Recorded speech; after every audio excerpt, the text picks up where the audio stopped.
Olá, boa tarde. Começa agora o programa Trabalhador em Foco.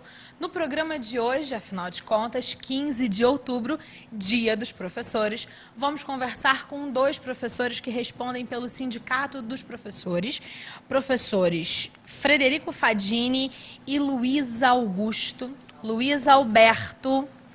Grossi, que é como todo mundo conhece, e a gente vai falar um pouquinho sobre a importância desse dia, não só como mais um feriado do calendário, mas um momento de pensar sobre a importância do professor e sobre o quanto eles trabalham. Ficam com a gente que a gente volta rapidinho.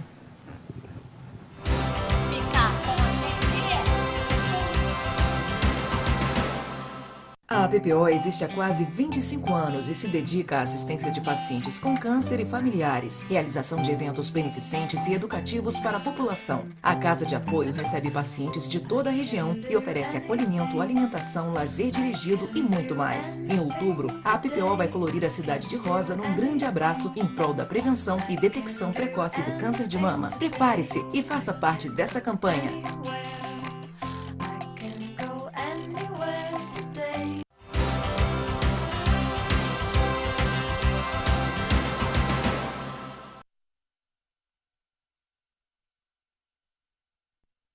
Boa tarde. Prazer recebê-los aqui. Na verdade, já recebi ambos, mas em separado, né? Falamos no ano passado sobre o Dia dos Professores, falamos sobre o Dia do Trabalhador e agora juntos para a gente lembrar essa data tão importante, hoje feriado para os professores, não para todo mundo. Isso é uma coisa até que eu vou questionar por que isso. Mas vamos lá ao assunto. O que é esse Dia do Professor, meninos? Boa tarde a todos. É um prazer estar aqui de novo no programa Trabalhador em Foco. Parabenizar aí os professores, nossa categoria, tão importante para o crescimento do nosso país. É muito interessante a pergunta. Na verdade, o dia 15 de outubro está ligado a dois fatos básicos. Primeiro, ainda lá no primeiro reinado, com o imperador Pedro I, em 15 de outubro de 1827, nós temos o decreto do imperador Pedro I, que instituiu o ensino fundamental no Brasil, o ensino das primeiras letras. E esse decreto estabelece que toda cidade, vila, qualquer canto do país deveria ter uma escola. E é interessante esse decreto ainda da primeira metade do século XIX, que estabelece não apenas o ensino no país, o ensino das primeiras letras, mas também currículos e as condições do trabalho, inclusive o salário dos professores. Então, esse primeiro momento é o primeiro 15 de outubro. Num segundo momento, já no século XX, na década de 1930, algumas escolas católicas começam a comemorar o dia do professor, o dia do mestre, o dia da mestra, não é? Isso na década de 30, basicamente escolas católicas do Rio de Janeiro e de São Paulo. E aí uma ligação com Santa Teresa d'Ávila, a padroeira dos professores. Então, dois fatos que relacionam 15 de outubro ao Dia do Professor. Claro que era comemorado ainda nas escolas, não tinha um impacto tão grande na sociedade, mas a partir da década de 40, mais especificamente 1946, o Jornal de São Paulo, era o nome do jornal, o Jornal de São Paulo, e outros jornais da época, inicia uma campanha para realmente a criação de um dia em homenagem ao professor. Em 1947 é feita uma comissão e em 13 de outubro de 1948, no estado de São Paulo, surge a primeira lei estabelecendo o Dia do Professor. E depois que São Paulo estabelece o Dia do Professor, outros estados seguem. E, finalmente, em 1963, no governo do presidente João Goulart, 14 de outubro de 1963, é decretado o Dia do Professor oficialmente no país. Essa é a origem. E nós temos, inclusive, chamar a atenção que então, o 15 de outubro nosso está relacionado ao decreto do Pedro I, ao costume das escolas católicas comemorarem no dia de Santa Teresa d'Ávila, e o decreto realmente que estabelece o dia nacionalmente é do governo do presidente João Goulart. Agora, só um detalhe, nós temos também, no nosso Dia do Professor no Brasil, 15 de outubro, nós temos a Unesco estabeleceu na década de 1990, o dia 5 de outubro, que é o Dia Internacional do Professor. Então, na verdade, a gente tem quase que duas datas para comemorar. Mas antes da Unesco a gente já estava bem adiantado, então, Bem já adiantado, que a gente estava lá na primeira metade do Império, né, falando um pouquinho sobre isso. Qual é a relevância hoje, na atualidade, quando a gente faz um paralelo, né, sobre a comemoração ou sobre um dia que a gente lembra a importância do professor propriamente dito? Cada vez mais a educação é fundamental para o desenvolvimento das nações, né? Os investimentos no setor educacional são cada vez mais relevantes para a construção de uma nação que consiga, de fato, né, se integrar num mundo cada vez mais competitivo. E eu não vejo outra maneira a não ser você valorizar o profissional da educação. Uma coisa muitas vezes esquecida, até nos dias de hoje, há uma preocupação, a meu ver, talvez, exagerado com tecnologias, né, investimentos na área tecnológica, que são extremamente importantes para a educação, e eu acho que o professor continua relegado nas políticas públicas, mas também nas escolas privadas, a uma função secundária. Acho que não recebeu no país ainda o reconhecimento necessário. Então, nada mais justo que pelo menos um dia, não um dia que é simplesmente um feriado, mas um dia importante para a sociedade pensar um pouco nesse profissional e na importância que ele tem para a construção de uma nação forte, uma cidadã, né? Com certeza. Quando a gente está pensando nesse profissional de atualmente, qual é a diferença, professor Grossi, com os seus cabelos brancos, de 20 anos atrás, das salas de aula para a atualidade? Infelizmente, são poucas as diferenças. Infelizmente, né? Isso é ruim? Eu acho que é ruim sim, porque a gente tem de evoluir muito, né? E a gente sente que essa evolução é muito lenta, né? Que a evolução, de uma forma geral, ela vai a passos largos, mas que a sala de aula ainda está naquela metodologia do caderno, papel, caneta, quadro. Caderno, giz. papel, hoje já não é mais giz, né? Hoje já é a caneta, né? A tecnologia está chegando aí e os professores estão, aos poucos, se adaptando a essa nova tecnologia. E junto com essa nova tecnologia, também com um novo perfil de alunos? Um novo perfil de aluno, porque o campo de pesquisa deles é muito maior do que antigamente, né? Ele tem a biblioteca na mão dele, ele tem o Google na mão dele, né? Que ele pode pesquisar a hora que quiser. E quais são as vantagens e as desvantagens dessa alta tecnologia ao acesso da mão de quem às vezes não tem ainda a maturidade intelectual para tanta informação? Como fazer o aluno hoje transformar a informação em conteúdo, em saber? Aí entra o papel do professor, que é importantíssimo, né? Eu costumo dizer o seguinte: não adianta a tecnologia, não adianta Google, se não tiver aquele professor, se não tiver aquele calor humano junto com o aluno. É esse calor, essa carinho que o professor tem pelo aluno que vai fazer com que ele amadureça e saiba sair para a vida. É engraçado porque mesmo no não aprender na escola, porque tem coisa que seu professor tenta que você não aprende, mas às vezes o método e o jeito do não aprender também ficam gravados para o resto da vida. Eu até hoje tenho a dificuldade de entender o que significa logaritmo, mas jamais vou me esquecer das milhares de tentativas do meu professor Fábio em tentar fazer que eu entendesse aquela coisa que para mim continua sendo um monstro, mas eu aprendi com ele, naquelas tentativas múltiplas, exatamente isso. O carinho, o cuidado, o respeito, o vamos mais uma vez. E isso me fez hoje uma profissional diferente, porque lá atrás eu não consegui aprender, mas percebi essa característica que tem tudo a ver, então, com o perfil que deve ser o melhor professor possível. Correto. E cabe ao professor também analisar o aluno. Você não era chegada à área tecnológica, né? Eu costumo brincar muito com os alunos, é o seguinte: olha, num conselho de classe, a gente analisa vocês. Eu, por exemplo, sou professor de biologia. Aí eu vejo um aluno excelente em matemática, física, química, e chega em biologia, coitadinho, ele é, não digo fraco, mas ele vai batendo nas tabelas. Batendo nas tabelas. Aí você chega à conclusão que aquilo não é dele. Ele não é um mau aluno, aquilo não é a área dele. E hoje os professores, de uma forma geral, têm essa percepção cada vez maior? Tem. Hoje, inclusive, na minha época não tinha isso, né? Existem os conselhos de classe onde você discute, inclusive, isso, né? A aptidão do aluno.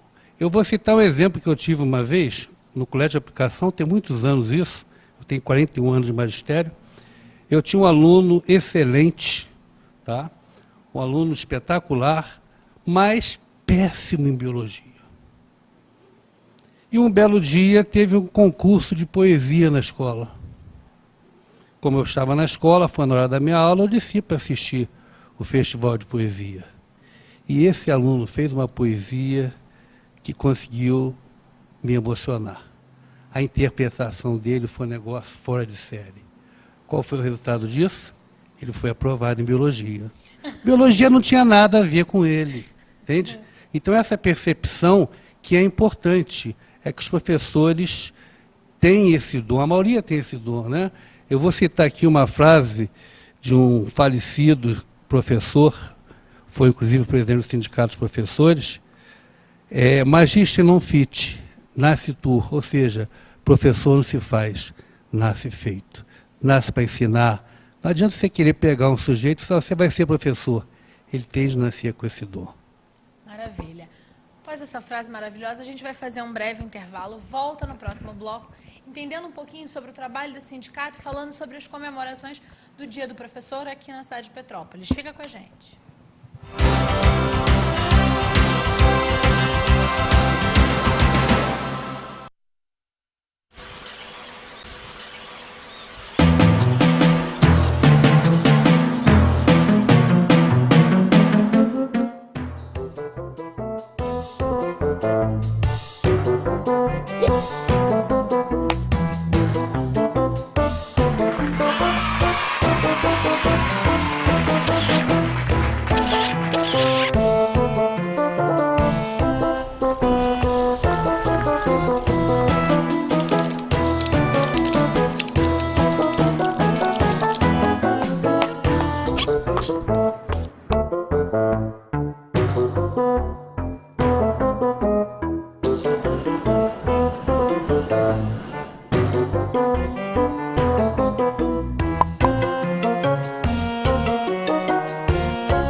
Estamos de volta com o Trabalhador em Foco, conversando com os professores Grossi e Fadini, que são lá do Sindicato dos Professores. Professores, um detalhe interessante é que o sindicato ele é dividido, né, digamos assim, os professores da rede particular e da rede municipal e estadual. É isso mesmo, né? Exatamente. Nós temos o Simpro Petrópolis, Sindicato de Professores de Petrópolis e Região, que é o sindicato que atende os professores da rede privada. Certo. E nós temos o CEP, Sindicato Estadual dos Profissionais de Educação, que são os professores das redes públicas, no caso Petrópolis, estadual e municipal. Maravilha. Qual é o trabalho hoje em dia do Simpro, do Sindicato dos Professores da rede particular, que é onde vocês se encontram hoje? Isso. O nosso sindicato é uma base, inclusive, muito grande. Nós temos nossa sede aqui em Petrópolis, uma subsede em Três Rios e uma em Vassouras. Hoje em dia, tirando não somente essa questão legal, os direitos dos trabalhadores, tanto aqueles direitos que constam na CLT, mas também nas nossas convenções coletivas. Então, o sindicato zela pelo cumprimento dos direitos dos trabalhadores, né? Nós também trabalhamos nas negociações salariais, né, ativamente. E qual o período dessas negociações? Olha, nas universidades, em abril, e nas escolas do ensino fundamental e do ensino médio, em maio. Certo. Para vigência no próximo ano? Para vigência, não, ainda nesse ano. Ah, certo. As negociações são para o ano ainda. Deixa eu só fazer um complemento aqui. E a gente também trabalha muito na parte social para os professores, né? Certo. A gente tem uma gama de convênios médicos, psicológicos, O meu? psicólogos, fonoaudiólogos, comércio, farmácia, isso tudo em prol do professor.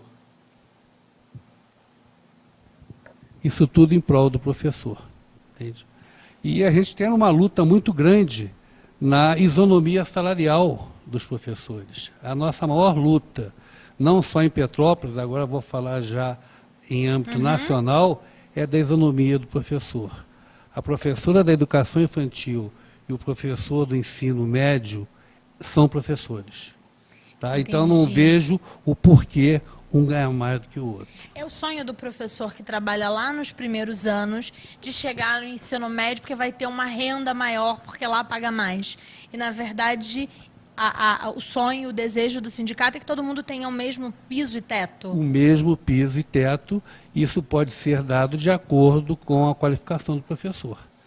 Maravilha. Agora, mais importante do que uma professora da educação infantil, mais importante do que aquela professora que nos alfabetizou, exatamente. Por que ela vale menos do que aquele cara que está lá em cima?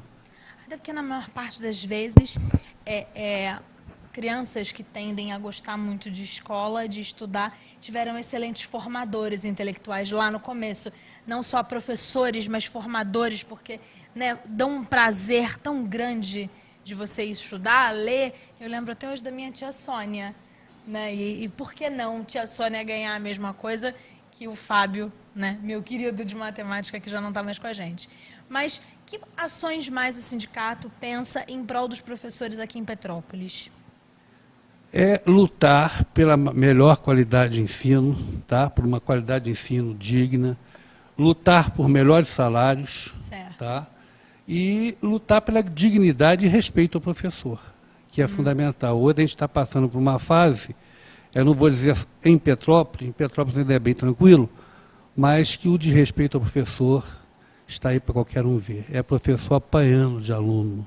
Você vê todo dia no noticiário, no país, professor apanhando de aluno. Então a nossa luta é resguardar a dignidade do professor. E na grande comemoração do dia de hoje, dia 15 de outubro, o que tem de programação promovida pelo sindicato para os professores? Olha, nós começamos no dia 3 de outubro, último sábado, com um seminário de educação. Foi o nosso 4º seminário de educação, certo, que tratou sobre o professor multifuncional. Ele exerce diversas funções dentro de sala de aula. Hoje, às 19 horas, no Silogeu, nós vamos ter uma homenagem a 2 professores. Tá? Um de 3 dias, o professor Armando Bessa, e em Petrópolis, o querido professor Luiz, da UCP. O sobrenome dele é meio complicado. Ele é conhecido com muito carinho como o Lulu, professor Lulu da engenharia. Lulu. Okay. Ele vai ser homenageado hoje. E a gente conseguiu perceber o carisma dele, porque eu já encontrei vários alunos que fizeram questão, que vão fazer questão de ir à festividade hoje. Alunos que já se formaram há 30, 40 anos. Então, o professor Lulu deve ser daqueles que a gente nunca esquece. Nunca esquece. Eu não o conhecia pessoalmente, infelizmente não fui aluno dele, porque eu era de outra área, mas pelo que eu conheci, é um sujeito fora do comum, fora de série. Maravilha. Que mais de evento que a gente tem nessa semana de comemoração? Então? E vamos encerrar amanhã com o baile do professor, o famoso baile do mestre, que já se tornou tradição em Petrópolis. Tradicional, é verdade. Onde vai ser realizado? Como é que funciona? Ele vai ser realizado no Solar de Portugal, a partir das 23 horas. O convite é obtido no sindicato, gratuitamente para os professores, certo, e seus dependentes. Maravilha. E A gente há pouco tempo falou sobre a relação do professor, sobre o trabalho, e uma das questões que eu me lembro muito bem era com relação àquela aula que deveria ser embutida, que é a aula de preparação para corrigir a prova, para poder montar o melhor plano de aula, para se atualizar no contexto. Como é que está essa situação nas escolas, hein? Para a gente arrematar esse nosso papo sobre os professores. Olha, a briga continua. Mas a gente tem uma boa notícia. Boa notícia é ótima. Tudo que eu preciso dar para o nosso telespectador. Esse ano, nas negociações junto ao sindicato patronal, nós conseguimos inserir no nosso acordo uma cláusula que garante um estudo da hora tecnológica. Hora tecnológica, então, é esse o a nome. partir do momento que ela está na nossa convenção coletiva, eles vão ter de sentar com a gente para a gente discutir o que é isso. Ainda existe muitas dúvidas do que seja uma hora tecnológica. E essa hora tecnológica, como é que isso seria para todas as escolas particulares, mesmo as menores, as que têm uma mensalidade mais baixa, como as superpotências, porque hoje a gente já tem algumas escolas superpotências, com várias unidades, que estão em franca expansão. O tratamento com o patronal da escola pequena para super grandona é o mesmo? No sentido da hora tecnológica, ela seria igual para todo mundo. Certo. Mas de acordo com o trabalho que o professor tem. Ora, numa escola, eu não gosto de dizer escola grande, não, né, porque se menospreza as outras. Sim. Numa escola de maior espaço físico, Isso, né, maior quantidade de alunos. maior quantidade de aluno, o trabalho é maior, né? Porque o indivíduo, ele digita a prova, ele tem de ter um bom computador, tem de ter uma boa internet, que no Brasil a gente sabe que quase não existe. Uma boa internet, um bom computador, ele digita a prova, ele envia a prova, ele lança a nota, lança a falta. Então isso tudo é um trabalho extra que o professor faz em casa. Certo. Elaborar a prova, isso a gente sempre soube que a gente tem de elaborar. Maravilha.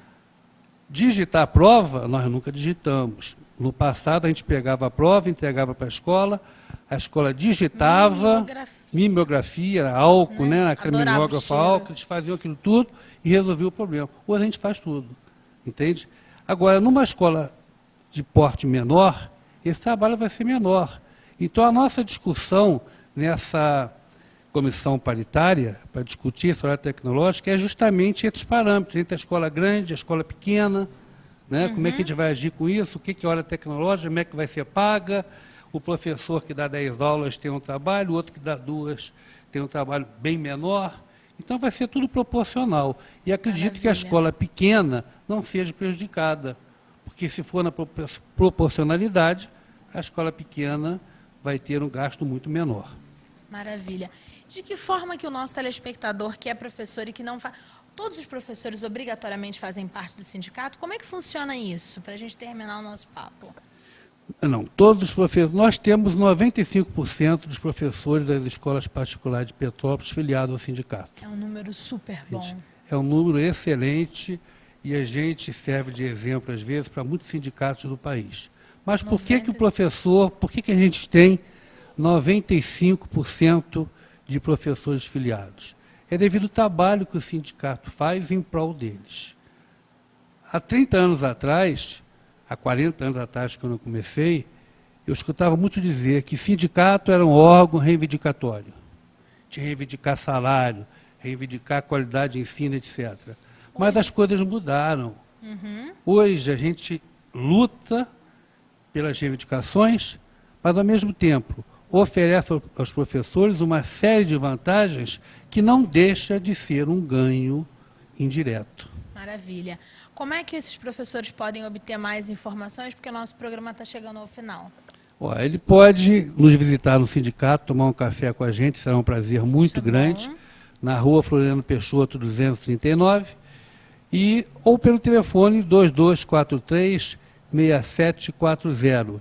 E também pelas redes sociais. O sindicato tem também o seu Facebook, o nosso site, o nosso blog. É só entrar no Google, botar Sindicato Professor de Petrópolis, que você vai cair ou no blog, ou no Facebook, ou no site do sindicato. Maravilha. Professores, muito agradecida pela gentileza. Foi um prazer tê-los aqui para a gente falar um pouquinho sobre a realidade do professor. Obrigada a você que ficou em casa com a gente. E o meu muito agradecido, o meu abraço muito grande para todos os meus professores que ao longo da minha vida me fizeram ser hoje a profissional que eu sou. Sem todos vocês, desde a tia Sônia até o meu último professor na graduação, na pós-graduação, eu não seria a Carla, eu não seria a profissional que eu sou. Então, acho que todos nós devemos, em algum momento da vida, parar e perceber que nós também somos um pouco do reflexo de todos os professores que passaram pela nossa vida. Então, nesse dia, o meu muito obrigada, não só aos nossos professores que estão aqui com a gente, mas a todos os que nos formam ao longo da nossa vida. A gente volta na próxima semana com um programa especial, sempre pensando com muito carinho em você, telespectador. Obrigada e até a próxima semana.